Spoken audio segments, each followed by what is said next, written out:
Hello everyone. Welcome to another Quants and LRDI mentor on the Unacademy Plus platform. And today we are going to talk about a very important topic: how to handle your strong and weak areas, right? That's very important that you are able to maximize your score in the strongest area and definitely be able to minimize anything going wrong and at least clearing the cutoffs in your weakest section. So that's very important to understand, and I'm going to talk about the strategies that you need to apply over the next 7 days, right, before your CAT, and what you should do on the D-Day to handle your weakest and your strongest section. But as always, the first thing I'm going to tell you is give me 5 seconds to ensure that I'm streaming live before we get started with today's session.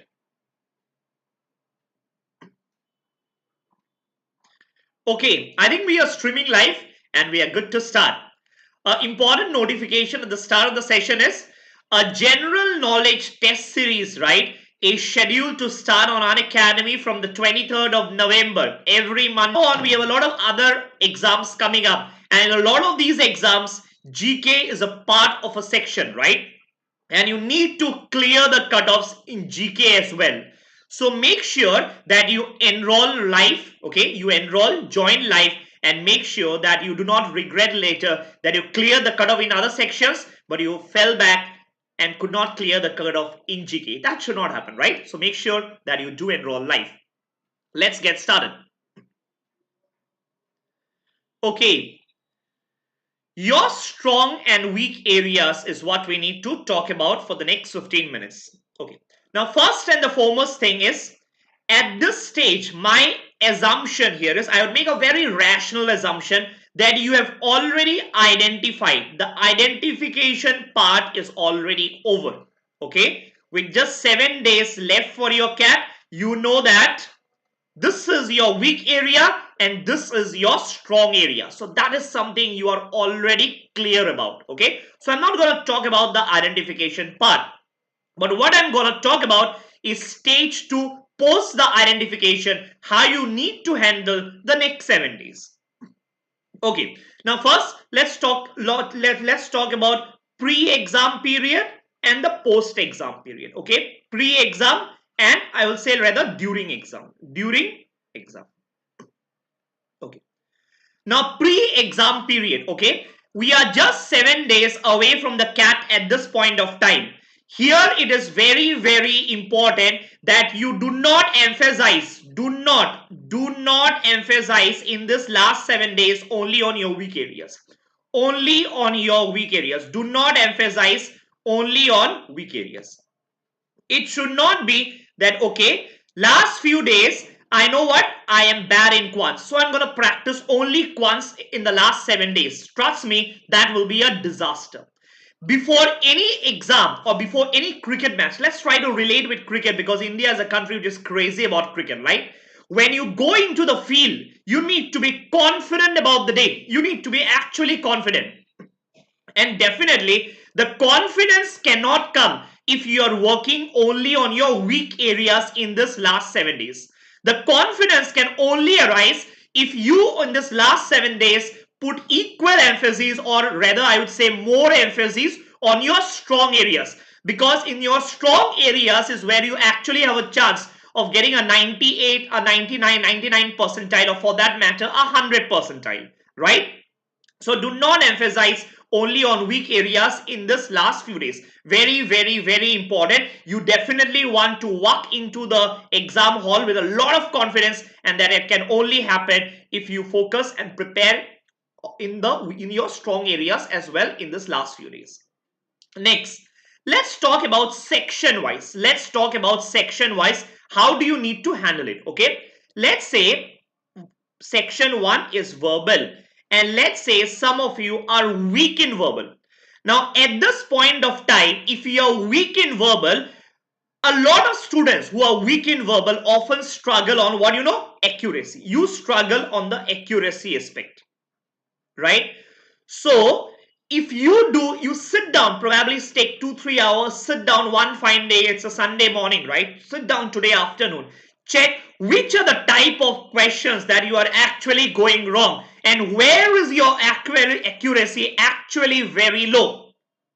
Is it very low whenever you get, let's say, a literature subject, a literature passage, or is your accuracy low whenever the author is talking about, let's say, the tone of the passage, or let's say which of these summarizes what the author is trying to say? Figure out the kind of questions where your accuracy is actually going low in these last 7 days.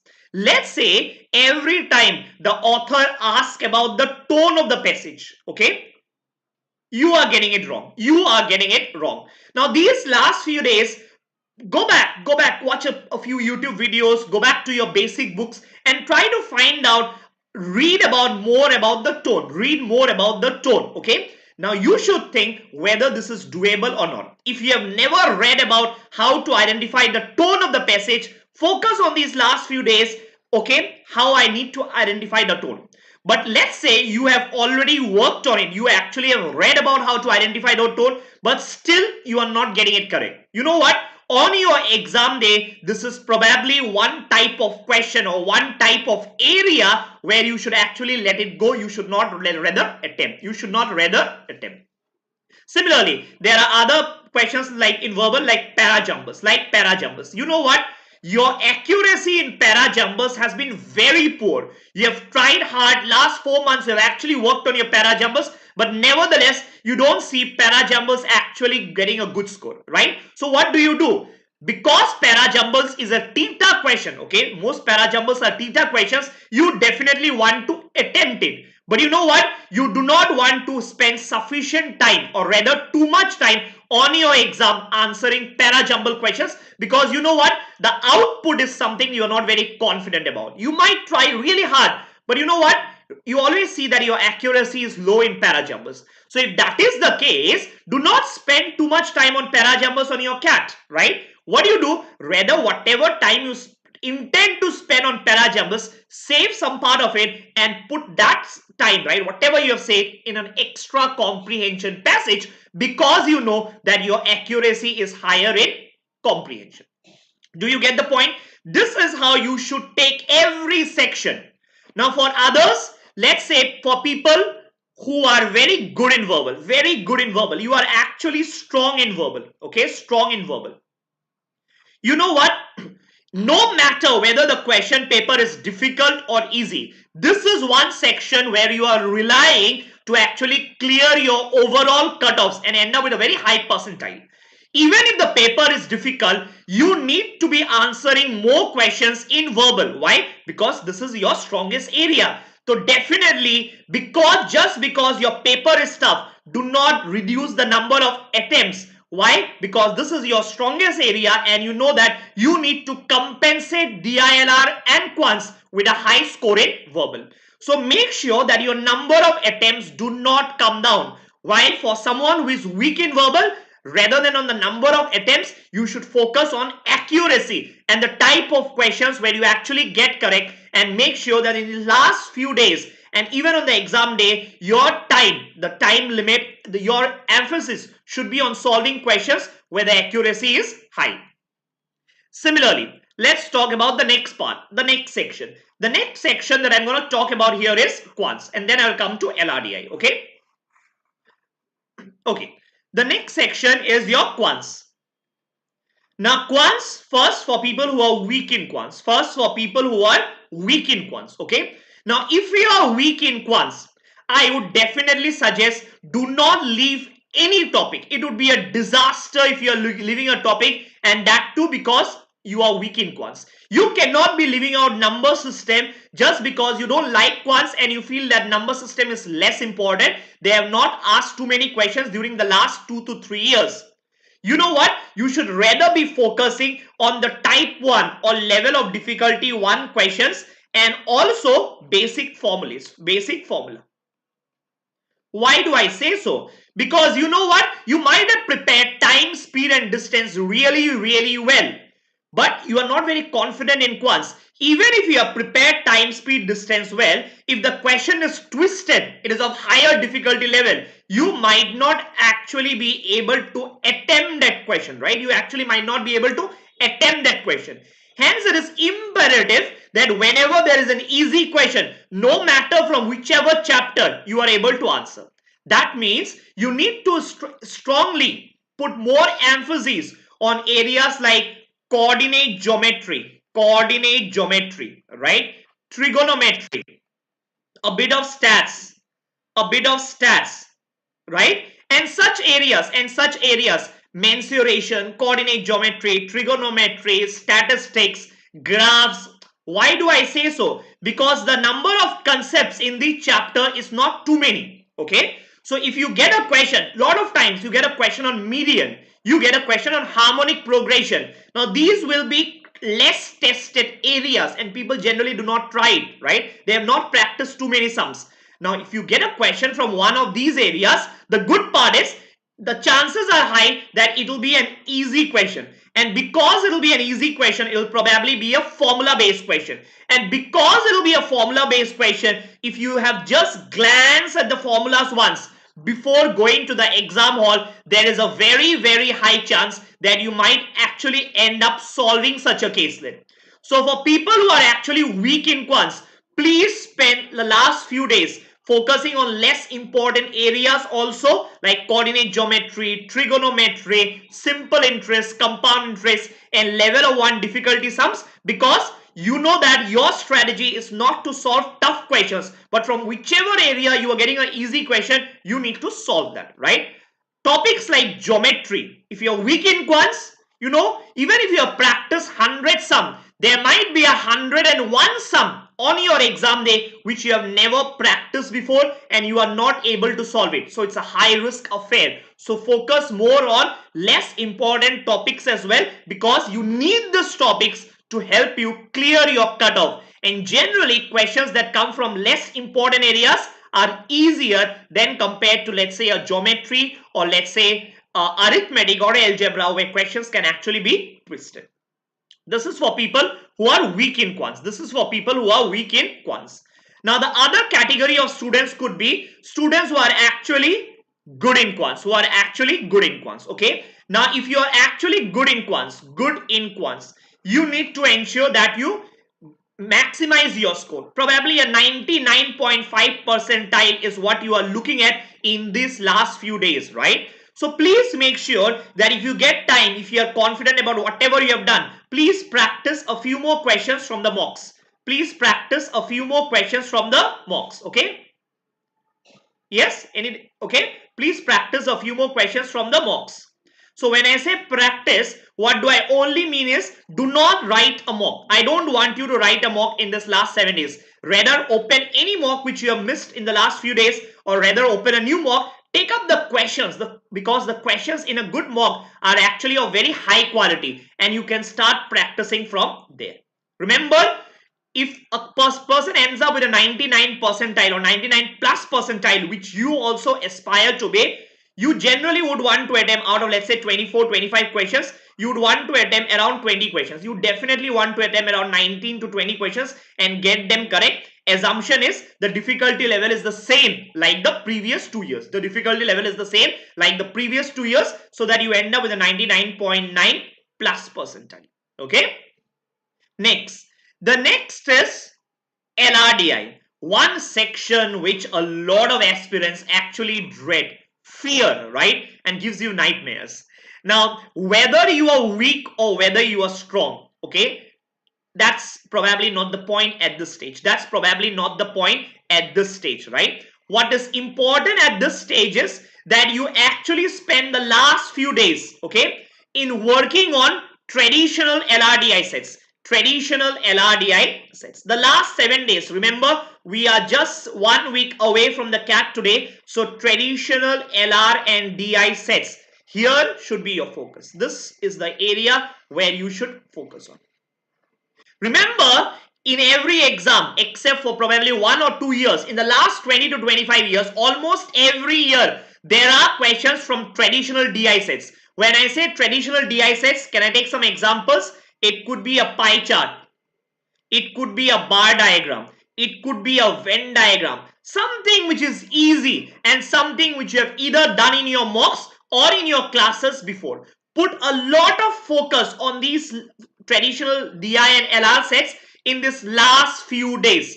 Now, why do I say so? Because there is a higher chance that one of these questions might get repeated. There are higher chances that one of these questions might get repeated. On the contrary, if you do let's say a puzzle, okay, a puzzle like an ATM, opening an ATM or inserting the correct pin of an ATM, like it has come in CAT 2018, the chances of getting exactly the same question is very less. When I say chances, I mean the probability. But the probability of a traditional LR or DI set getting repeated in these last few days is really high. So whether you are strong or whether you are weak in LRDI, please focus on these traditional LR and DI sets in this last few days. Now remember, you definitely won't want to do this section well. Why? Because if you don't perform well in LR and DI, and trust me, I have seen a lot of examples, chances are you might end up screwing your quants as well, because your brain thinks that, okay, LRDI was a disaster, now quant section is after LRDI, and that disaster, that impact, the brain has some sort of negative energy in it, right? It is very sad. You will not be able to perform well in your quants. So LRDI, it is very important that you keep your calm, stay focused, okay? Please scan the question paper initially, scan initially. When I say scan initially, I don't mean read all the questions and all the passages. Have a glance. First, find out which set are you gonna attempt. If you have seen any of my previous videos, almost in every video, I keep telling one thing in LRDI. It is very important that in the first 1.5 minutes, you identify all the easy sets. That means by default you land on set 1, right? Question number 1. After that, you make sure that you click on question number 5, then you click on question number 9, and like this. First, have a glance at all the 5 or 6 sets which are there. Then you decide which one would you want to do. It would be a disaster if the last set was really easy, and because you had paucity of time, scarcity of time, you actually could not complete the last set. Right? It would be a disaster, trust me, and you would not want that. So first 90 seconds or 60 seconds, have a glance at all the sets and then make up your mind which one will you do. You should start with a set which is less lengthy,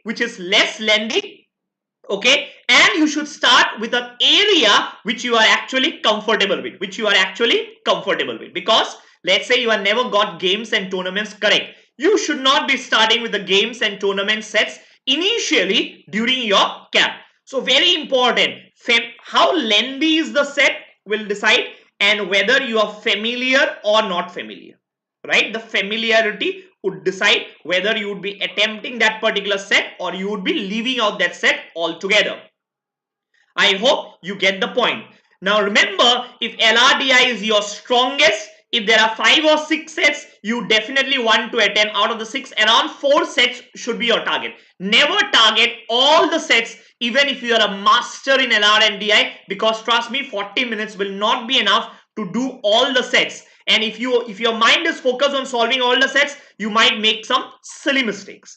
If you are weak in LRDI, probably out of the 5 or 6 sets, right, you would want to do at least 2.5 to 3 sets, at least, minimum, so that you clear the cutoffs. So your mind should actually be focusing on searching those 2.5 to 3 sets which you can actually get them correct, right? Rather than spending any time on the remaining sets. You might want to try probably another set and then you realize you can't solve. But you should not be trying to solve 6 sets and then realize I can solve hardly 1, right? Rather put your time, divide your time in solving 2 or 3 sets nicely and ensuring that you get all the questions correct in each of these sets. Now, people are asking questions. Let me take up a question. Someone is saying, I have 93, 81, 73 and 40 months experience in it. Experience in what colleges can I aim for? So, Anshuman, that for that, different colleges will have different criteria, right? So, you need to look at the weightages that the different IIMs will offer. And once the CAT results are out, every college will mention the shortlisting criteria. So at this point, do not worry about it. At this point, just 6 days left for the CAT. Your focus should be on more on clearing the CAT, writing the exam, rather than what colleges will you get a call from, right? Because that's not in your hands. At this point, after the CAT, we can talk about it. But at this point, focus on rather the CAT and clearing the cutoffs. So again, I'll just summarize probably in 1 or 2 sentences. One thing I will keep telling you, remember CAT and these last 6 days, it's like a test match from today, right? It's like a test match. You need to be actually very confident when you go out on the pitch to play, right? So these last 6 days, do not overemphasize on your weak areas. Concentrate on your strong areas.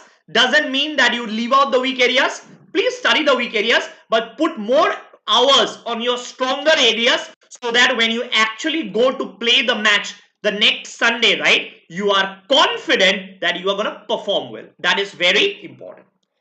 So I think that's it for today. I hope you all found the session interesting. There was something for every one of you who have seen this video. Please make sure that you take a note of these points, and please practice this. Please practice this last 6 days, so that you are confident when you go to the exam hall on the 29th. Okay. With this, thank you so much. I hope you enjoyed the session. In case you have liked the session, a request from my end would be, please hit the like button, because that motivates me to make more and more videos. So till tomorrow morning, 10:30 a.m., it's a goodbye from my end. Stay safe and keep preparing. I am sure hard work always pays off. Thank you and have a great Sunday ahead. Bye for now.